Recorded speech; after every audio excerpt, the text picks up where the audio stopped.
आपण मानकर प्रथम भोट देशर प्रगति पाई, आपण मानकर प्रथम भोट देशर स्वार्थ पाई, मोर प्रथम भोट ए देश को परिवर्तन करिबारे सहाय हेबो। मोर प्रथम भोट एक श्रेष्ठ राष्ट्र निर्माण रे सहाय हेबो। नमस्कार सांग माने, मु आपणकर प्रिय कमल आपणको स्वागत करूछि आपणकर प्रिय यूट्यूब चैनल कमलंको कथा एवं कविता।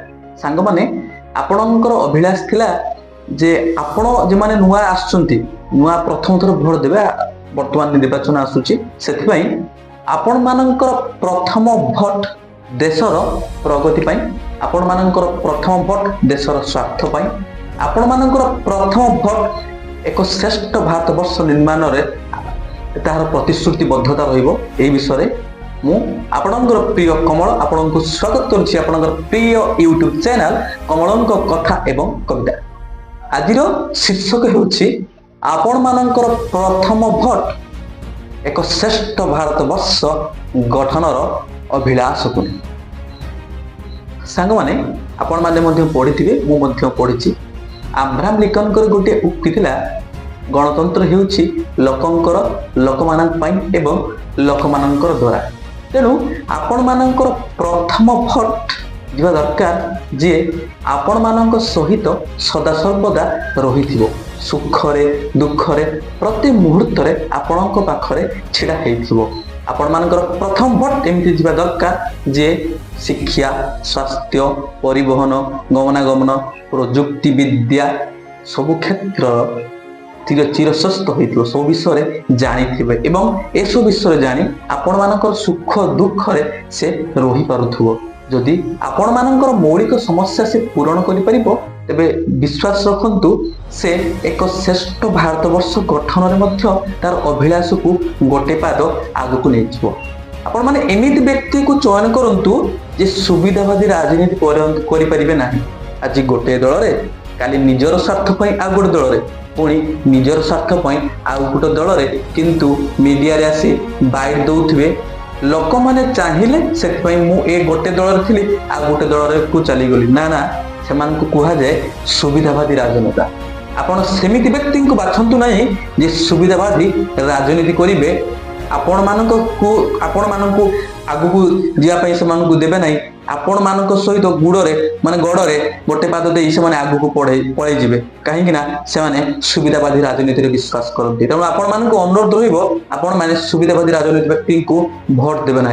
आपण हेउछन्ति दरमुकुलित कुसुमकुली दिने हेबे मुकुलित, तो आपण मान रूपवन रे छाईदेव सारवण को। तेणु आपण माने युवक आपण माने हेउछन्ति प्रथम भोट देवे। तेणु आपण माने एमिति मतदाता आपण माने एमिति श्रेष्ठ मतदाता, आपण एमिति स्ट्रांग मतदाता हुअंतु, कारण आपण मानकर गोटे भोट देशर प्रगति पाई, आपण मानकर गोटे भोट देशर राष्ट्र गठन पाई हेबार आवश्यकता रहिछि। तेणु आपण माने एमिति एक व्यक्ति को चयन करंतु जे देशर सेवारे निजको समर्पित करिवो। को दल देखिबो नाही, जाति धर्म वर्ण निर्विशेष समस्त को एककार करी समस्त को काम से करि पारुथबो। समस्त को सुख दुख सुविधा असुविधा रे आपन पाखरे छिड़ा ही पारुथबो। हेले आपन एक श्रेष्ठ नीति ए गणतंत्र हेउछि लोकंकर। जदि एमिति एक प्रार्थी लोक मानक सहित रहिबो ना, तबे गणतंत्र सदृढ़ हेबो। गणतंत्र सदृढ़ हेले ए देश समृद्ध हेबो। ए राज्य देश गठन रे आपण मानकर भूमिका रहिबो, कारण आपण माने ही नेता चयन करନ୍ତି, आपण माने ही राजनेता बाछନ୍ତି। कारण ए देश को चलेया पई आपण जहा को बाछନ୍ତି से देश को चयन केमिति करिवो, देश को केमिति चलेइबो, से विषय मध्ये तांकर अभिज्ञता रहिबा दरकार। आ गोटे प्रमुख समस्या हेउछि निर्वाचन आसिले टंका बंटा चली थाए। एटा हूँ प्रमुख समस्या रोचे। तेणु आपण एमिति लोक टंका दे भोट दिंतु ना। आपण टंका नहीं भोट देदेवे, किंतु परवर्ती काल जो आपण काम पाखु जीवे से आपन को प्रश्न करुथो, तमें कौन मते सेमिति भोट देथिलो, तमें प्राय एतिकी टंका नैथिलो मो पाखरु, एति टंका नहीं कि तमें भोट देछ, एति टंका दियो नहले मु काम करिवि। तेणु आपण माने चिंता करंतु आपण को मुह सेठी तळकु हे जीवो। तेणु आपण टंका नहीं भोट दिंतु ना। आपण उपयुक्त प्रार्थी को आसतु जे देशर मौलिक समस्या शिक्षा स्वास्थ्य प्रभृति क्षेत्र में आपण सहित रोथो। आपण कांधरे कांध मिले आग को बढ़े चलुथिबो ना रहिबो ए रास्ता घाटर समस्या ना डाक्तरखाना रे आज डाक्तर नाहंती। ଚାଲିଛି ପ୍ରତି ଏମିତି ମୌଳିକ ସମସ୍ୟା ଭିତରେ ଅନେକ ମୌଳିକ ସମସ୍ୟା ଆଜି ସମାଧାନ ହେଇପାରୁନାହିଁ। ତେଣୁ ଆପଣମାନଙ୍କର ଗୋଟିଏ ଗୋଟିଏ ଭୋଟ ବହୁତ ମୂଲ୍ୟବାନ। କାହିଁକି ନା ଆପଣ ହେଉଛନ୍ତି ଯୁବକ ଏ ରାଷ୍ଟ୍ର ଗଠନର ପ୍ରମୁଖ ଅସ୍ତ୍ର। ଆପଣ ହେଉଛନ୍ତି ଫୁଲ, ଆପଣମାନେ ହେଉଛନ୍ତି ରାଷ୍ଟ୍ର କର୍ତ୍ତବ୍ୟର ବିନ୍ଧାଣୀ। ତେଣୁ ଆପଣମାନେ ଯାହାକୁ ଭୋଟ ଦେବେ ସେ ମଧ୍ୟ ସେମିତି ହେବାର ଆବଶ୍ୟକତା ରହିଛି।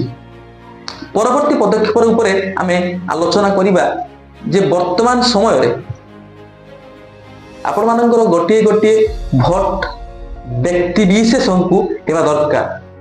ଯଦି ଗୋଟେ ଭଲ ବ୍ୟକ୍ତିଟିଏ ଛିଡା ହେଉଛି ନା ରାଜନୀତିରେ, ଆପଣ ସେଠି ଦଳ ଦେଖନ୍ତୁ ନାହିଁ, ବ୍ୟକ୍ତିକୁ ଦେଖନ୍ତୁ, ବ୍ୟକ୍ତିକୁ ଭୋଟ ଦିଅନ୍ତୁ।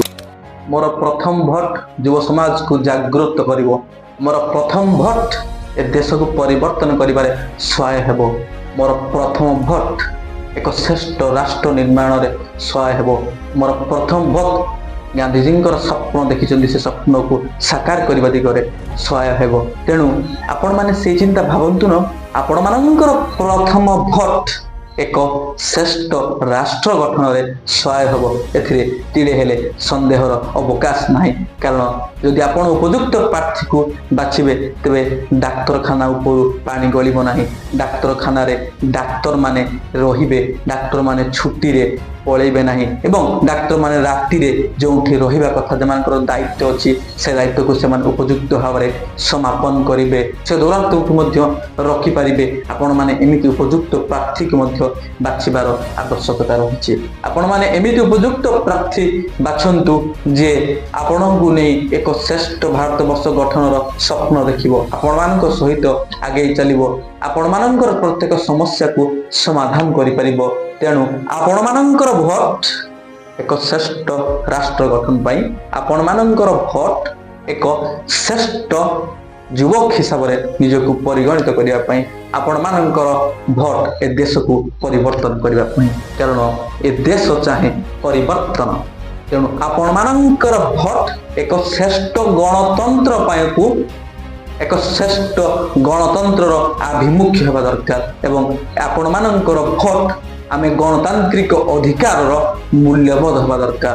ତେଣୁ ଆପଣମାନଙ୍କ ନିବେଦନ, ଆପଣମାନଙ୍କର ପ୍ରଥମ ଭୋଟ ଏକ ଶ୍ରେଷ୍ଠ ରାଷ୍ଟ୍ର ଗଠନରେ ସହାୟ ହେଉ, ଏତିକି ମୋର କାମନା। ଧନ୍ୟବାଦ। ମୁଁ ଆପଣଙ୍କର ପ୍ରିୟ କମଳ। ଯଦି ଆପଣଙ୍କୁ ଏ ଭିଡ଼ିଓ ଭଲ ଲାଗିଥାଏ ଆପଣ ଲାଇକ୍, ସେୟାର, ସବସ୍କ୍ରାଇବ୍ କରିବାକୁ ଜମା ଭୁଲିବେନି। ଧନ୍ୟବାଦ। ରହିଲି। ନମସ୍କାର। ବନ୍ଦେ ଉତ୍କଳ ଜନନୀ। ଜୟ ଜଗନ୍ନାଥ।